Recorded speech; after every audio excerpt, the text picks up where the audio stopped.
Good evening. This is our live edition of Pittsburgh Sportsline.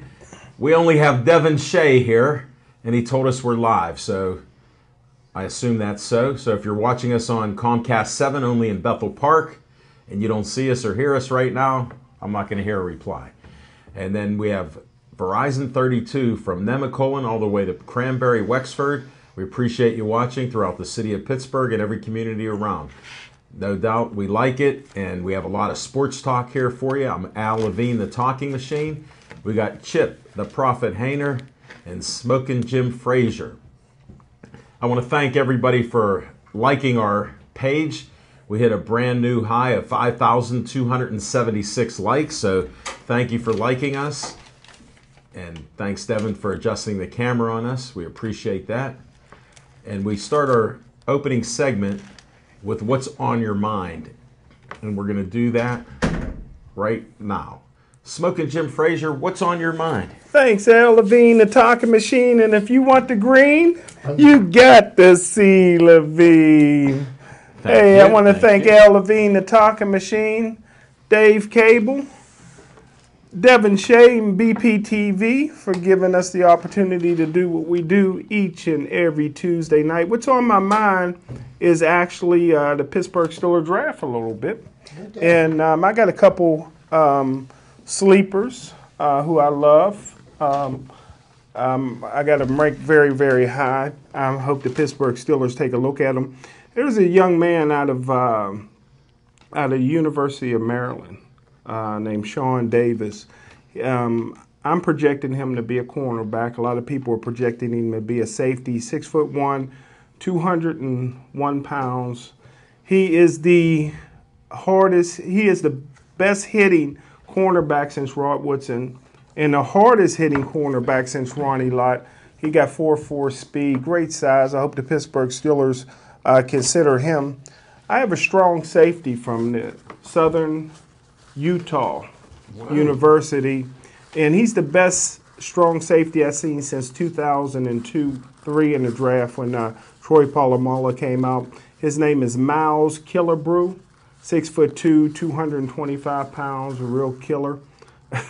No pun intended. With that last name. Yeah, and with a strong safety with that kind of size and a cornerback with that kind of size, I think the Pittsburgh Steelers would do well getting those guys. And I haven't seen them rated in any of the draft Knicks' top 2 rounds. Really? So that could be second and third round or two third round steals. So, and that's what's on my mind. Killebrew. Killebrew. If you knew baseball, Carmen. If you knew baseball, you wouldn't even be kidding about Killebrew. Oh, I got you. He was a great home run guy. Okay. Yeah. Minneapolis. Yeah, you'll have to find out someday about Didn't that. he play for New York too? No, he played for the Minnesota You Twins. can't make He up went down stuff. in the plane crash or something, right? No, he did not. That was Thurman Munson. And Thurman Munson. he played Now for the he Yankees. played for New York. I get them mixed up. The two and similar how last you can names. get 'em mixed up. They're not even and I close. just want to share a little something for you because Go ahead. It'll touch the trivia iceberg that I got tonight. But Thurman Munson was the very first New York Yankees captain that was voted captain of the team since Lou Gehrig. Great bit of trivia there. I like it. He wants to know who Lou Gehrig is because he knows Babe Ruth was looking Yeah, over. he heard of ALS, right? Yeah. He did the ice bucket challenge, right? No, he didn't want to get wet. Well, enough of that. Thanks, Smokin' Jim. We appreciate it, as you can tell. Chip Hayner, what's on your mind? Thank you, Alan, and good evening, everybody. What's on my mind tonight, and I'm going to make this short and sweet because I think we've got a packed show this evening. We've got Steelers draft to talk about. I'm going to pick my friend Jim's brain regarding some potential people that the Steelers appear to be interested in. Everything really is going to depend on the draft as who falls to them, being at the 25th pick. I want a white corner. And We got any? We'll see.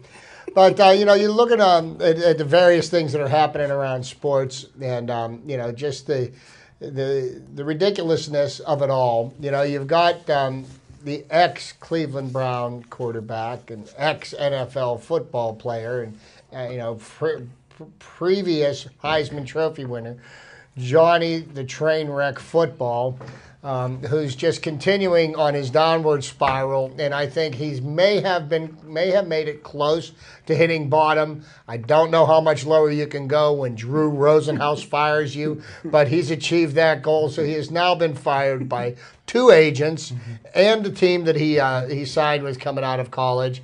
His career is headed in the right direction. So Johnny Football, keep it up. He just even announced today he's committed to playing in 2016. I don't know what he's committed to playing with, but it's anybody's guess. Maybe he'll be in disguise. Also, you think about, the people that are in the media, and, people that are in the media, and even though we're on public access TV, there's certain things that we won't say or can't say just because they're in poor taste.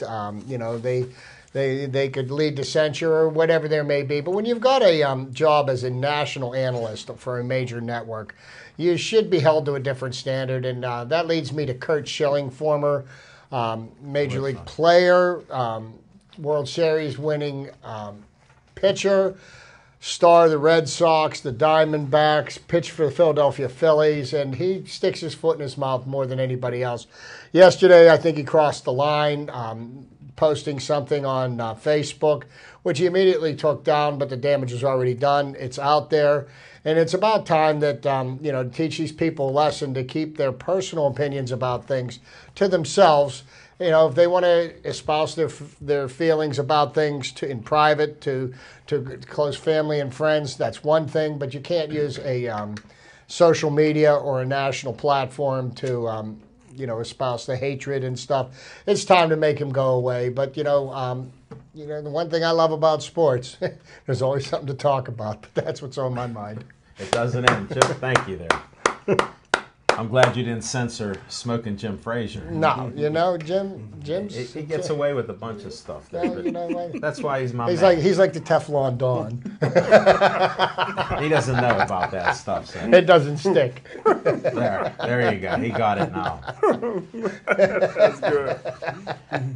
What's on my mind, Chip, is I got invited to one of the best seats I've had in the house at the Pirate game. Devin, I don't think you can pull up on this, but I want to thank Andy Amrine of EV Hardware. He's known as Handy Andy on KDKA. He's been doing shows for years. We invited all the BPTV producers and their family to a box that a law firm has. I won't mention their names since I didn't meet them, but there were only about 15 of us up there. Dave Cable was there with his 2 sons and his wife, Nora. My daughter, Casey, made it. And a lot of the other producers, Elaine Volpe, Christine from the library, the 2 librarians made it and their families. So it was just awesome to be there. What we were is right past home plate, up at a nice level. Didn't have to worry about getting sunburned Smoking Jim because it was a beautiful day there. Hit like 81 degrees. And it was just a great atmosphere. Not only Andy set up all the great food, all the baseball food up there, but we got to see, we're just far enough away from home plate so you could see all the plays and the outfield all the way up there, and box 40 was just awesome there. Couldn't have had a better time, and it was awesome to see the Buccos getting all these players on base and then scoring runs. And then everybody's negative. We'll talk about it a little bit later because Chip and I were touching on it. They've changed their hitting style a little bit. They try to foul off the fastball and then get hits on the other type of things, and are on base a lot. The highest on-base percentage, as we both know. But one thing that's an impediment is they're leading the league in stranding men on base. Now, a lot of people get upset about it, so I have a stat for you. Out of all these, past so many games, they're actually scoring it like a 271 clip of bringing runners in. So if you're getting close to a 300 average in baseball, you can go in the Hall of Fame.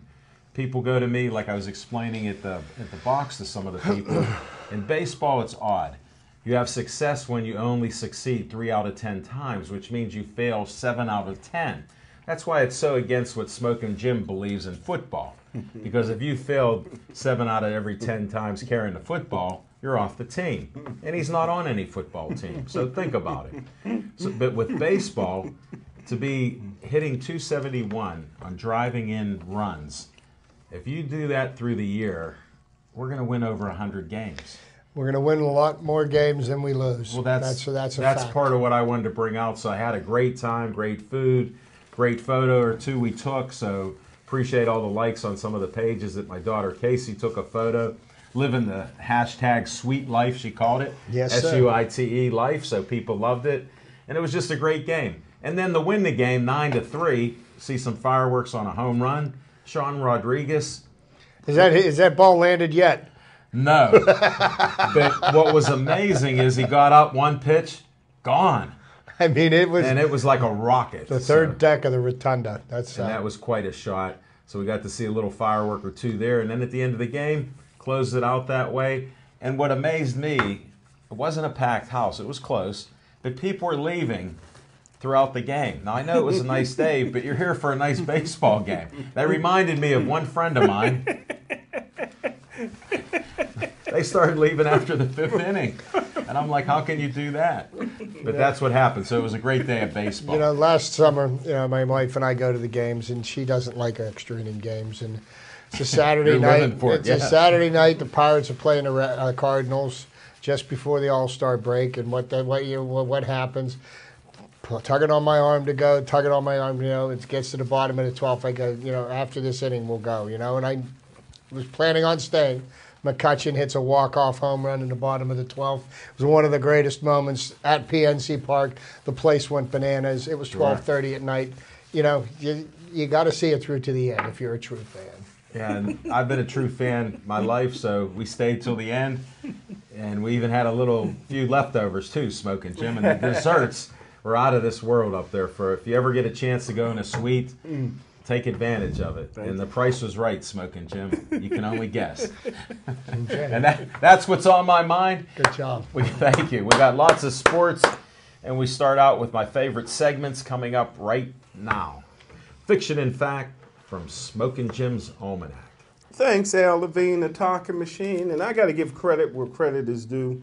I've been saying for the last several months that very proud of my friend, Coach Mike Tomlin. I'm proud of the coach and the scout that he's growing into and the leader that he's growing into. I really think he's beginning to come into his own. However, What happened? Coach Tomlin was the coach who stuck out his neck to draft Cortez Allen. I told Coach Tomlin then that I thought Cortez Allen had the writings to be an NFL bust. This is a guy who I felt that even when he became a Pittsburgh Steeler, I thought that Keenan Allen was the guy that should have got a long-term deal here. And Coach Tomlin and Kevin Colbert both emphasized that Keenan Allen did not want to be a Pittsburgh Steeler. He wanted to go down south, and I reminded them that there was a player by the name of Mel Blount who did not get along with Bud Carson and wanted out of Pittsburgh in 1975, but they kept him around, and Mel Blount is still a resident of Pittsburgh even to this day. Washington County, made his home here in the city of Pittsburgh and love it, and I thought that Keenan Allen was the same way. What I seen with Cortez Allen was a guy who did not start high school football till his senior year, and he started at wide receiver, sat the bench for 2 years at Citadel, was all ready to go into the armed forces as a second lieutenant when the Pittsburgh Steelers gave him a call, to his surprise, I believe, and selected him in the NFL draft. And not only did they overpay him, but his money has been counting on the books for a while, and they finally cut ties with Cortez Allen. I don't believe anybody else will pick him up. So, Coach Tomlin, you're starting to do a good job, but you blew it with Cortez Allen. And that's Fiction and Fact from Smoking Jim's Almanac. I warned him. Thanks, And to speak to the point, one thing I've always thought about Mike Tomlin is that when he makes a mistake, he's going to be the last person in the world to admit it. And He finally did, and I commend him for that because it was time to cut bait. Did he admit that mistake? Well, you No, cut him, exactly. didn't he? Oh, They released okay, him. okay. To me, that's an admitted mistake right there. You know, they got money on the books with him. They're ready to eat it now.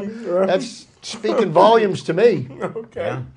And Smoking Jim, we have to put a disclaimer on your quotes about Mike Tomlin. And it's not in a mean spirit that I do this, but a D-plus draft, going back as long as I know you, for 1974. 4.5 years. No, but no, he wasn't talking that much then. He was just running the football. But to have a D-plus draft and your head coach, even though he's still one of the youngest guys, is involved in it pretty thoroughly, like you've described each time.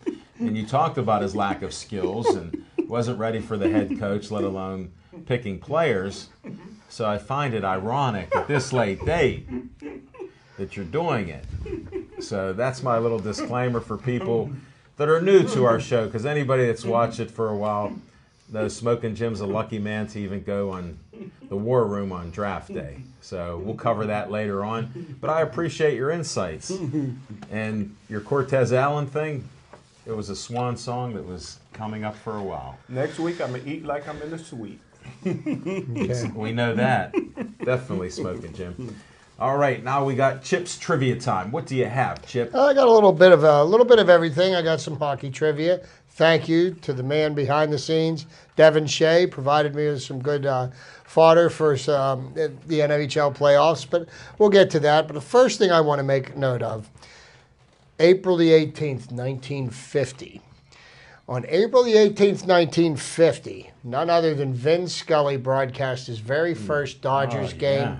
And he is now in his 65th or 66th year, maybe 67th year. 67th year, actually. Of I saw him broadcasting with Dodgers Sandy games. Koufax hugging. He has been broadcasting Dodger games 10 years longer than I have been alive. And they got to give him recognition for that. You know, he's a true icon to have maintained his standing, and His God, you know, professionalism God bless him, and I wish him well, not the Dodgers. So that's enough being said. Also, to get to my baseball trivia, there's going to be a lot of firsts that I'm going to go over here, and that happened many years ago. Some not so freaking. 1969, April 14th, the very first Major League Baseball game played outside of the United States was played in Montreal's Jerry Park, with the Expos defeating the St. Louis Cardinals 8-7. And Jerry Park, if I know Alan will remember, and I sure know that Jim won't. Jerry Park was the home of the Montreal Expos in the early 70s. And behind right field, there was a swimming pool. Yes, there was. And Willie Stargell, on a regular basis, used to hit balls over the right field fence and into the pool. Wow. That was the first time a Pirates batter put one in the drink. But then I go back to a night on April the 14th in 2014. And I do remember this night because we were busy filming our show at Sips Sports Lounge a Monday night in Dormont. And the Pirates were playing the Cincinnati Reds. And the game it was raining on and off. The thing you might remember was Neil Walker and Gabby Sanchez hit back-to-back homers in that game twice. And the game was rained out, and but when the game was finally finished, the Reds and the Pirates combined for 10 home runs. The Pirates had 3 sets of back-to-back homers, only the third time that's happened in Major League history. The National League Central rivals completed the game the next day. Andrew McCutchen doubled and came around on Russell Martin's single in the 7th inning, giving the Pirates an 8-7 win. But that took me back to our good times that we had at Sips Sports Lounge. Definitely. And, of course, Jim was riveted to the TV. Okay, the next thing here. The first Native American to play in the majors actually played for our Pittsburgh Pirates. Pitcher Chief Yellowhorse made his big league debut for the Pirates on April the 15th, 1921. And it is said that he is believed to be the first Native American to play in the major leagues. We'll follow that with April 15th, which is the day that everybody knows that Jackie Robinson broke the color barrier, the first black player to play in the major leagues. We started for the Brooklyn Dodgers, and the interesting piece of trivia about this, ask anybody what position he played that game, and very few people know that he started at first base. Yeah, I've seen it, but easiest place to play in the league. Yeah, no, ask Pedro. Okay, 1954, and I found this interesting because I didn't know that back at the turn of the century there was a baseball team in Baltimore, but there was. Big League Baseball returned to Baltimore after 51 years on April 15th, 1954, at Memorial Stadium. The former St. Louis Browns, who are now the Baltimore Orioles. So that was a former franchise that moved. April the 15th, 1958. Both transplanted from New York. The San Francisco Giants hosted the Los Angeles Dodgers in the first Major League game ever played on the West Coast. That was back in 1958. And the longest game in history of professional baseball. Now, I did not say Major League Baseball. Yeah, I said professional baseball. In an International League night game, the Rochester Red Wings and the Pawtucket Red Sox played to a 2-2 tie through 32 innings. The game was completed later in the season. The game was suspended at 4:07 a.m. The game was completed later in the season with Pawtucket scoring the winning run in the 33rd inning of the longest game in professional baseball history. That's amazing. That's 3.5 games there, gentlemen. 1962, the very first professional baseball game played in Texas in the major leagues. The Houston Colt 45s played in Texas, and they beat the Chicago Cubs. That was really their name? Yeah. Yes, it was. They became the Houston Astros. Yeah. Before the Astrodome, too, Smoking Jim. Two more, and I'll wrap up my baseball trivia. Tommy Agee of the New York Mets in 1969 hit the longest home run ever in Shea Stadium, and it was in the left field. He hit it into the upper deck. Okay. Now I bring that year up because 1969 was one magical year in baseball because the Mets were the lovable losers. Casey Stengel, managed them their first 2 years, and they lost 100-plus games. In 1969, nobody expected the Mets to do anything, and they shocked the world, beat the Baltimore Orioles in the 1969 World Series. Why didn't people expect them to be good? They were great pitching. Well, they had a very young pitching staff. They had two rookies in Jerry Koosman and Nolan Ryan. Tom Seaver was only in the second year of his career. They were promising young pitchers. They hadn't yet proven anything. They weren't the pitchers that they would become in the 70s. They were just at the beginning of their career.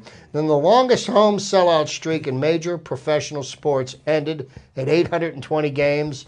That was for the Boston Red Sox. The official attendance for the night game against the Orioles was 30,862. That happened on April the 10th, 2014. Wow. How was the weather that night? Well, it's New England. You could just figure. Might have been chilly. One of the things that Alan was talking about going to the games this weekend. Well, Saturday night I was able to go to my very first Pirate game this year without long underwear and Under Armour on and a hat on my head. It was actually warm enough to sit there in a short sleeve shirt. In your trivia, does it say how many Native Americans did play in that Major League Baseball? Or was that the only one? No, well, that I was talking firsts. It didn't say how. I never looked any further than that. I was looking at firsts, Jim. Smoking Jim. Others did play, and then if you would have read that book about the Negro Leagues, I read 17 pages. I know you did, but you didn't get to the point where some of the black men were saying they were Indians to play baseball. Wow. Until they got found out that they weren't Indians. So we're going to you can tell about everything. We're going to touch on the NHL playoffs, and the Penguins are getting ready to drop the puck. Matt Murray is in the net for the Penguins tonight, and Ryan McDonough will be playing for the Red Wings this evening. Two major players that were injured. Zadkov is put on the bench. Marc-Andre Fleury has not been cleared from his concussion, but Matt Murray seems to have been. So. We'll see what happens when the puck drops here shortly. But a couple of things about the NHL playoffs. 16 of the 30 teams make the playoffs. And, it's like, well, who really doesn't? Well, there's an interesting statistic that the Detroit Red Wings this year continued their streak of 24 consecutive seasons of making the playoffs. They were on the verge of not making the playoffs, but the way things played out in the last game of the season, they got into the playoffs 24 years in a row making the playoffs. That is an amazing streak. And that gets me to the longest droughts, the active droughts for the playoffs in the NHL. And one of the more storied franchises, one that became famous because of a certain number, Gretzky. 99. The Edmonton Oilers are leading the best pack. ever. 10 seasons since they've made the NHL playoffs. The Carolina Hurricanes, it's been 7 seasons. Buffalo Sabres, it's been 5, and then they go down, subsequently there. But, you think about the teams that have won Stanley Cups, and out of the 30 teams, there's 1, 2, 3, 6, 7, 8, 9, 10, 11, 12. There's 12 teams out of the 30 that have never won the Stanley Cup. That's amazing in itself. The Penguins have won 3 in their history. They've been to 4 cups, but they only won 3. And there's somewhere else I was going with this.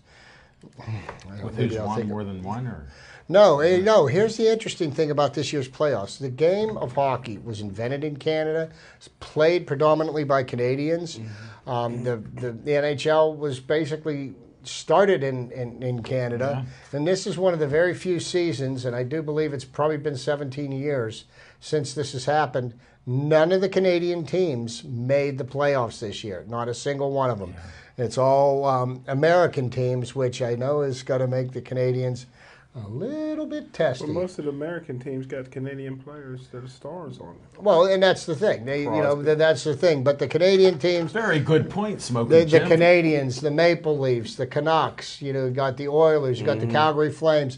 You've got all these teams that they're supposed to own hockey. That would be like the United States men's basketball team losing to Russia, or losing to anybody in basketball for that matter. I mean, this was our game. But that's what I got for you this week on trivia.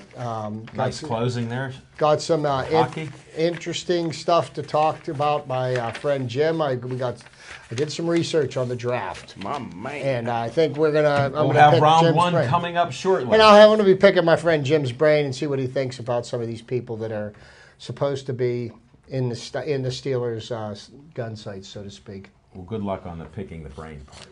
I'll tell you that. I wish you the best of luck. And no luck involved on this. You got to get Olive Oil's Pizzeria. We just had a great pizza with pepperoni, bacon, and sausage. Just fantastic. The Italian hoagie is always wonderful.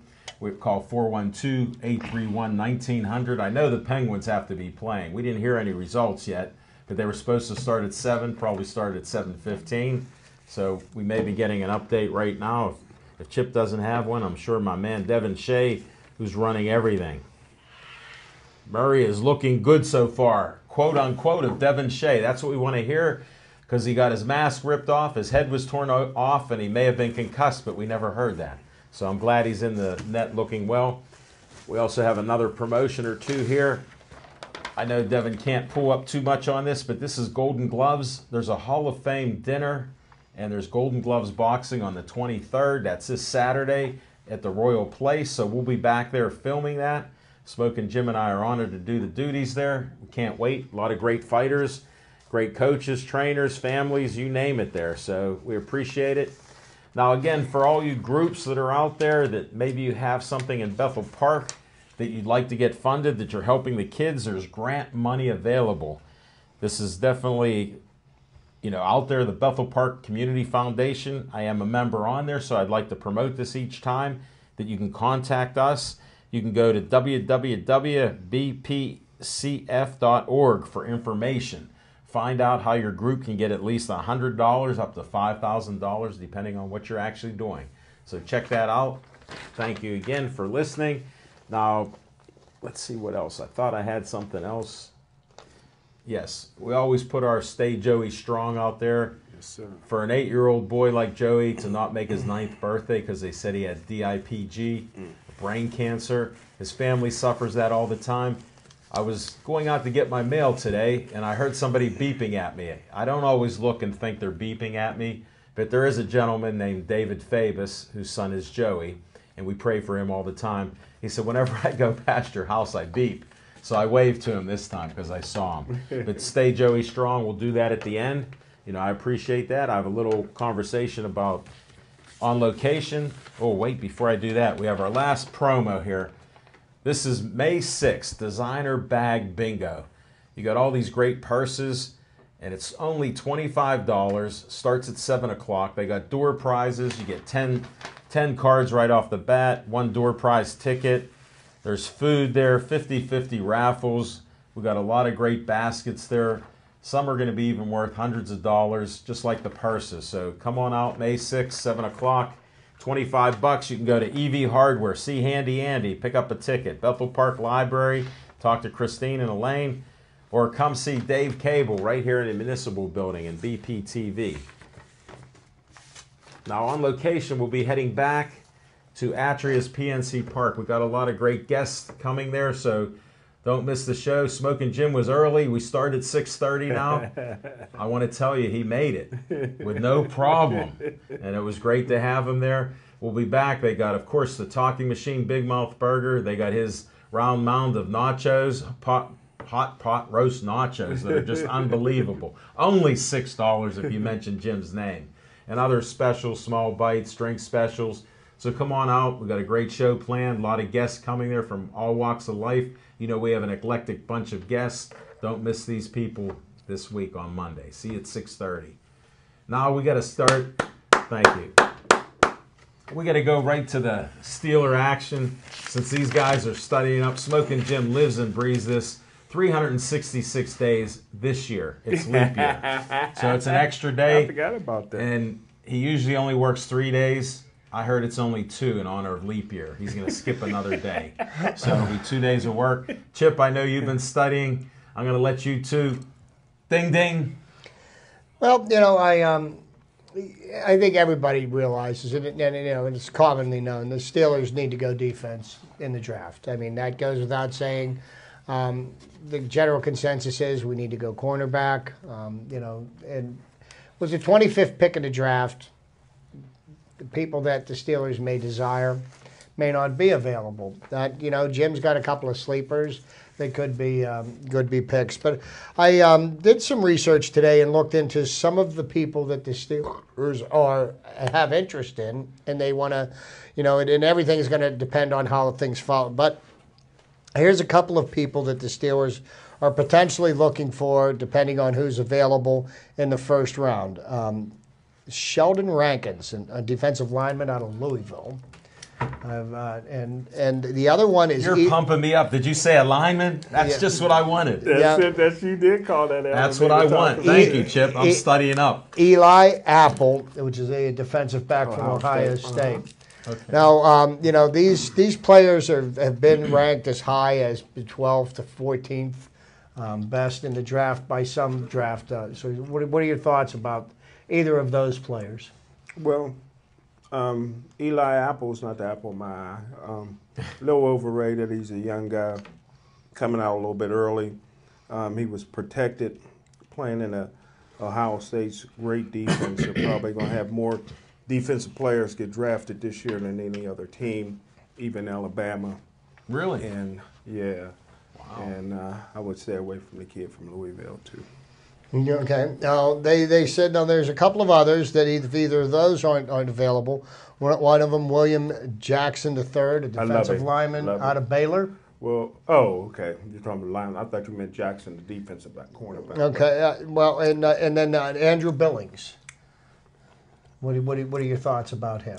Well, first of all,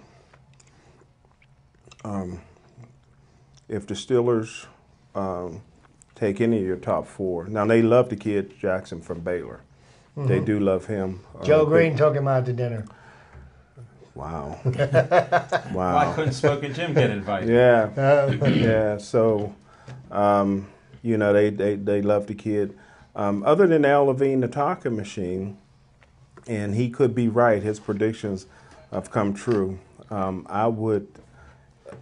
Art Rooney II, who is the acting team owner, he wants a cornerback in the first round. Right. I don't believe the Steelers have taken a cornerback in the first round since Chad Scott out of Maryland. Right. In 1995. So I really believe that even though Joe Green has gotten a steak dinner in Baylor, I believe there's a problem if the Pittsburgh Steelers don't take a cornerback. We can hear you, Devin. Well, then there was 4 other players here that they have mentioned that the Steelers might have any interest in. A couple of players from Virginia Tech. Fuller. Carl Joseph, Kendall Fuller. Fuller's a good one. Came off an injury this year. What but kind of pedigree. injury? He had a knee injury, shortened the season, but his pedigree is great. His brothers were all good. They played in the NFL. He's a smart guy. He would be a safe choice at cornerback, about 5'11", 6 foot, 200 pounds. Now my last 2 I got here, Ashawn Robinson out of Alabama. I believe he's another defensive lineman. Is that correct? And Noah Spence out of Eastern Kentucky. Love Noah Spence, a tweener. Now, Noah Spence, actually, here's a little bit. I'm glad you brought that up. That's ingenious, Chip, that you brought that up. I watched Noah Spence play in high school. He played for Bishop McDevitt High School, and they played Montour in the semifinals of the state. Really? And he comes out in pregame warm-ups. I didn't know who he was. I'm up watching Montour play. And he comes out, this is in Altoona, he comes out in pregame warm-ups with his uniform on, and he got his jersey, no shoulder pads, but he got his jersey tied up. And I looked and I told everybody that boy's going to be a problem for him. And they could not, he single-handedly destroyed Montour, and I said then he was going to the NFL. And he dominated at Ohio State before he learned ecstasy. That's his drug of choice. That's not good. But he's a tweener. He's a defensive end. Got a little baggage with him, is what you're saying. Yeah, I think the Steelers would take. The Steelers never shied away from guys that but this is a guy that got Greg Lloyd mentality.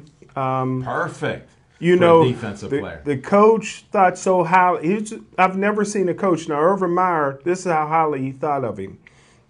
Not only did he kick Noah Spence off the team, but he says, I'll get you a scholarship somewhere else. So he was near and dear to his heart when they do something like that. But he's in my rankings, he's 6'2", 255 pounds, too small to play defensive end. Maybe I got him clocked at a 4'8", 40, so maybe not fast enough to play outside linebacker, right outside linebacker.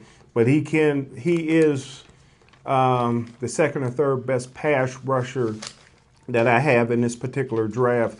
But he would have to play left outside linebacker probably in the Steelers scheme, and they already have Bud Dupree over there. Right. But I do love Noah Spence because I seen him play in high school. He destroyed Montour, and anytime you do something like that, I'm a fan. So of the 8 players that I mentioned, you got 3 defensive backs, you got 5 defensive linemen. Now everything always, if you know anything about doing the draft, it's where things fall.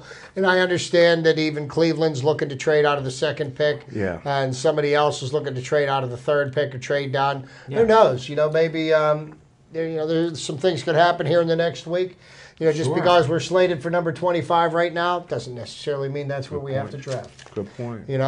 So many people are willing to trade. Great research, Chip. Chip, I got an announcement. Devin Shea just gave me an update. After 2 bad calls by the ref, the Rangers scored a goal. Hold it. Wow. Play was ruled no goal. Player was offside. Devin Shea was right. I got the quickest update on top of my announcement. Thanks, Devin Shea. Don't turn that down. We got 19 minutes to go here. Oh, see, they said they said it was assisted by Matt Zuccarello and Chris Kreider, but they waved it off. Good news. Just like the other night. Well, we'll talk Penguins in a minute or so. Let's do Steelers with Smoking Jim. So I what are your choices? What do you say about that? Well, like I said, out of all those choices, hopefully the Steelers won't take any of those guys in the first round. But if I had to pick out of all those guys, if I was picking for the Pittsburgh Steelers and that was my list, I would take Fuller from Virginia Tech. That's a safe pick. And, I think he could play in the NFL. I think that he'll rehab that knee. And he's just as good as any of his brothers, and they all did well in the National Football League. And Coach Tomlin, likes him. Newsport News, Virginia guy. Mm-hmm. Fuller's from that same stomping ground. Connection, Smokey Jim. So I've never heard you mention Tomlin in a good light like this since we've been on the show. he's getting better. Is he really? Well, I Okay. figured it was worth getting some conversation going about the Steelers. You got the draft next Thursday night. Yeah. Jim will be out of touch with everybody. He'll have a steak in one hand, I'll be lobster texting. tail in the other one. No lobster. It's too much of a battle. Yeah, I had lobster one time in my life, and That's the last time. Gabby got some, and I didn't know what I was eating. Well, I'm Well, telling stick you what, with your man, steak. I seen the when bill. when you marry a woman from Maine, you learn to love lobster. Trust Are me. you serious? Mm-hmm. I'll He take never one. listens to you. He talks about that all the time. I'll take a woman from Maine. I got one, and I ain't giving her up. Well, sorry for the little break and the diversion from Steeler talk. Smoking Jim's holding all his picks close to the vest. I got to at least ask him a question or two about Yes, sir. that. Who is your top pick for the Steelers? My top pick, if I had to, Here's my question to you. Yes, sir. You get the pick from who's the best on your list. on my list, I don't care how you're intimidated by the Roonies and all that other And stuff. take into account who's going to be available. Say In the 25th say pick. with the 25th pick. Now that all changes if we move up. well, if Right now. if I had the 25th pick overall, I would trade out of that pick and move down and get 2 picks in the second round and take Tell Sean them Davis, because Tell my 2 top defensive players is Miles Killebrew from Southern Utah That's what I wanted And- out. We talked previously, so and- I want that out now. and Sean Davis from Maryland. It's my top corner, and I have not seen them in the first 2 rounds of anybody's mock draft. And I kind of looked out there and was shocked that nobody seen. Then again, my number 1 rated quarterback Yeah, that's what I want to hear. is not even going to get drafted. Mention he has his to go name. to Seattle. Vernon Davis from Oregon. Wow. I graded him equally, except for in one area, to Russell Wilson. Same size, same ability, same everything.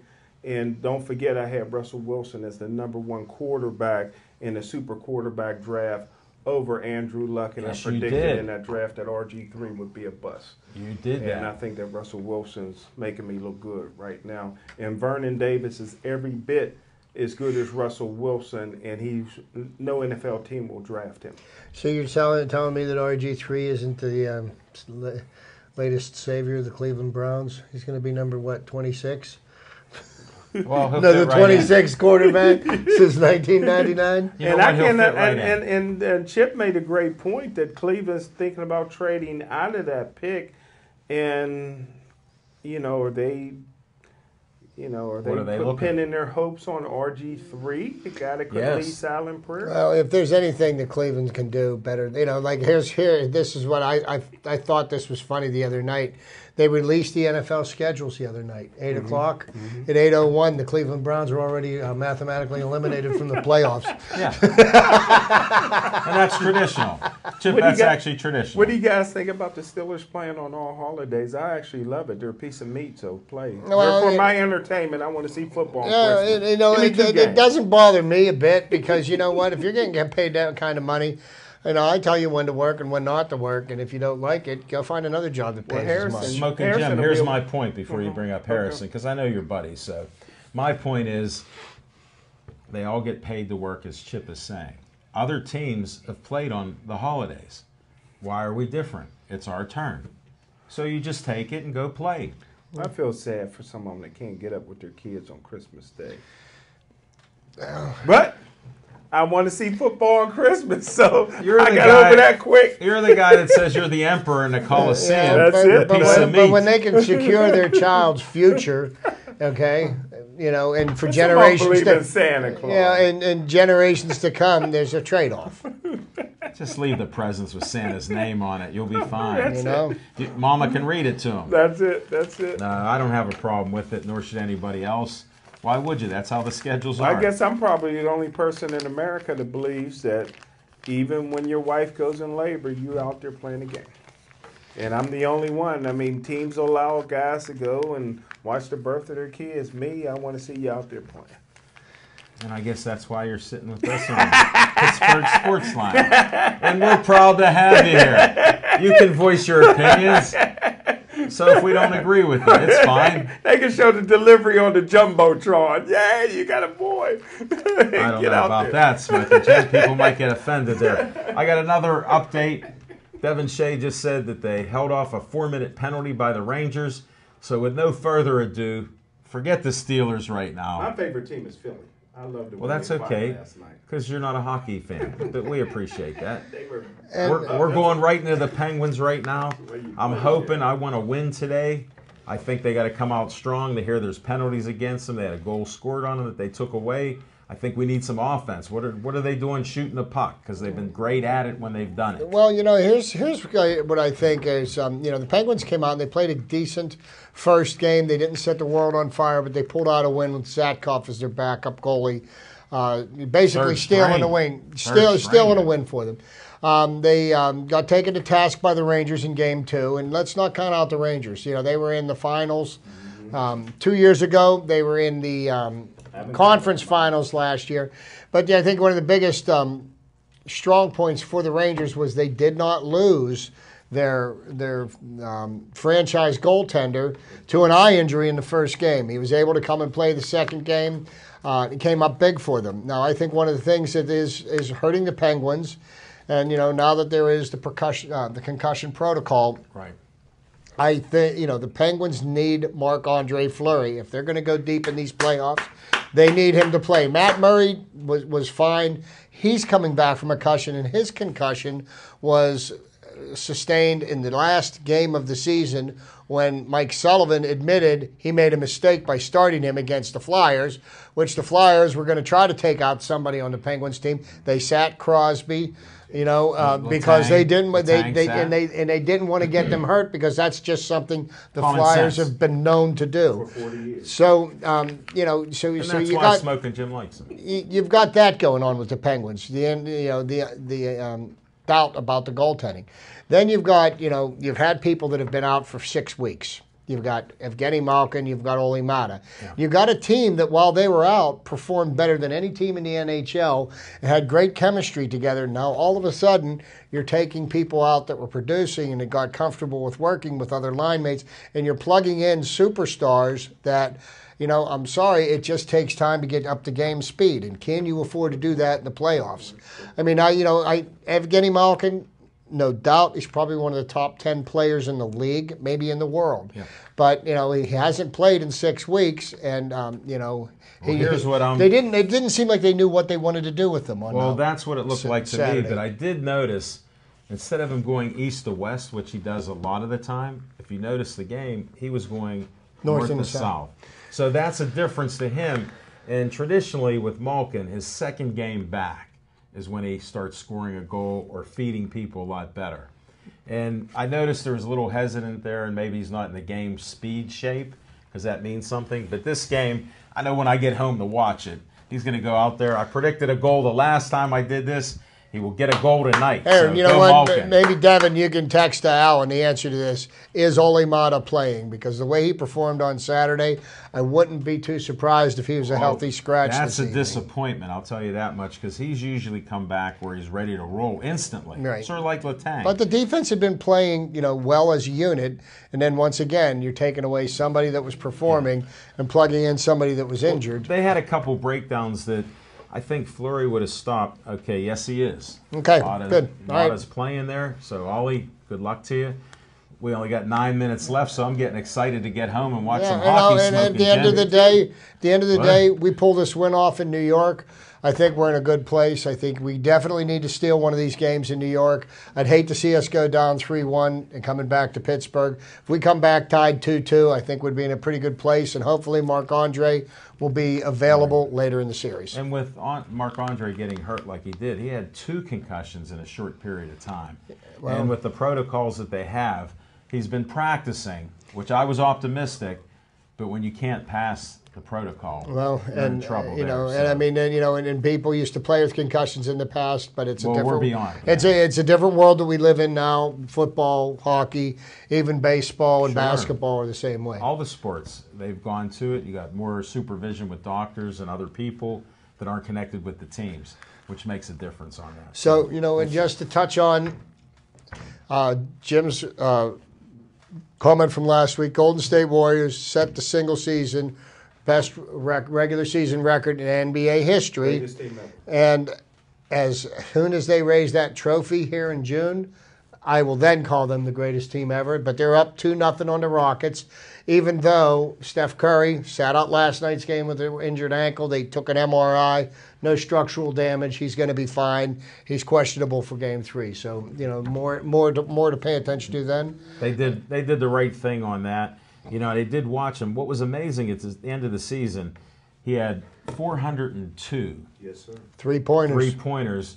The closest anybody got was about 300. I don't know if anybody had hit 300 before. So that's what's amazing. And you talk about, like Smoking Jim has a chip on his shoulder if you tell him he can't do something.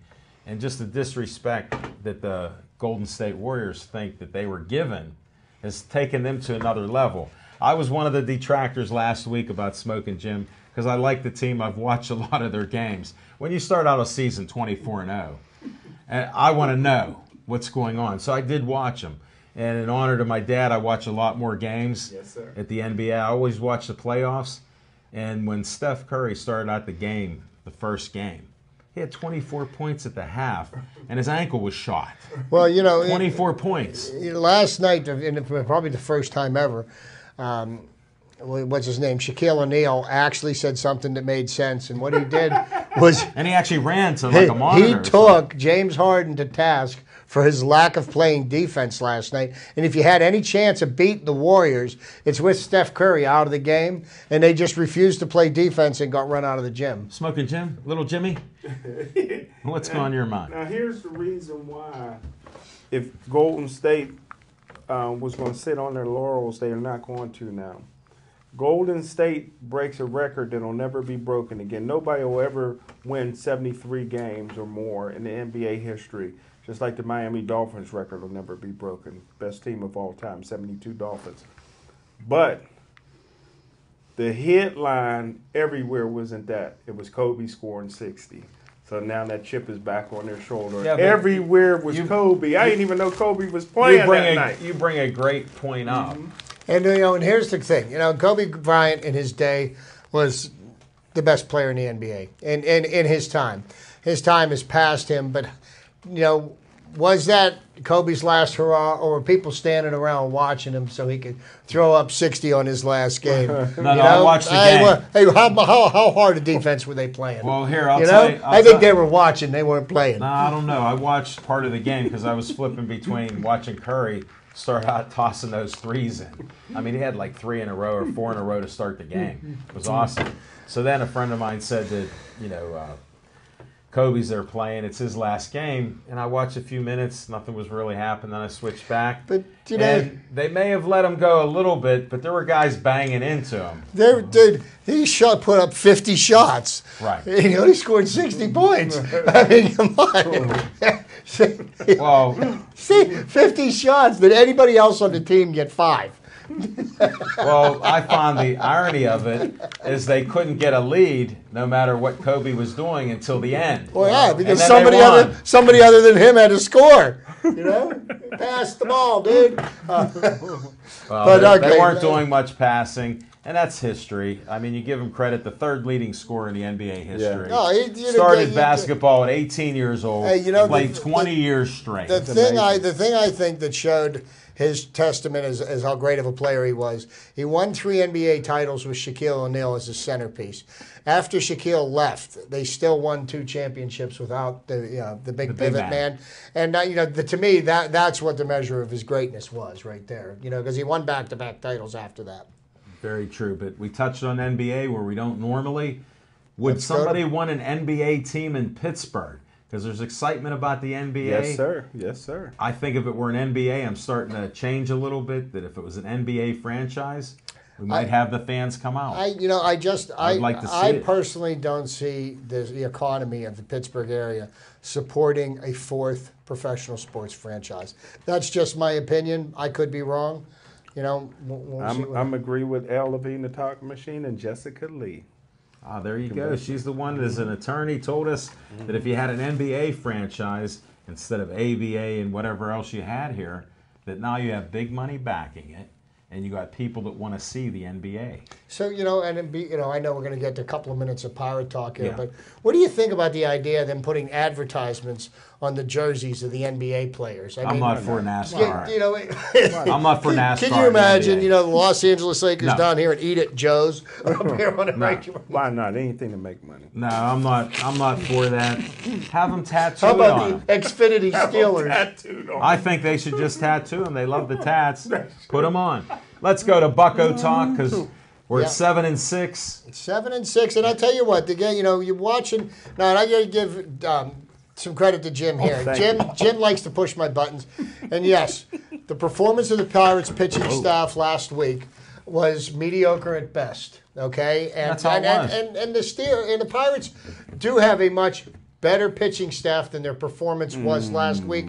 Their performance last week, it speaks for itself. But, when you got the good pitching on Saturday and Sunday, you saw the kind of team that the Pirates are going to play. Now, what has happened with the changes they have made with the departure of Pedro Alvarez and Neil Walker? You have a much stronger right side of the infield defensively. And the way this team will win more games by hitting less home runs is playing better defense. And they've increased their on-base percentage. They get more runners on base. They're going to score more runs. You're talking above his head. For all you folks out there, more people on base gives you more opportunities to score runs. So sure, we don't have a 25, 30, home run guy at this point in time. But we got other people that are coming up. The surprise of the season is John Jaso over at first base. Not only is he playing defensively as one of the top first basemen in the league, he's getting on base like a maniac.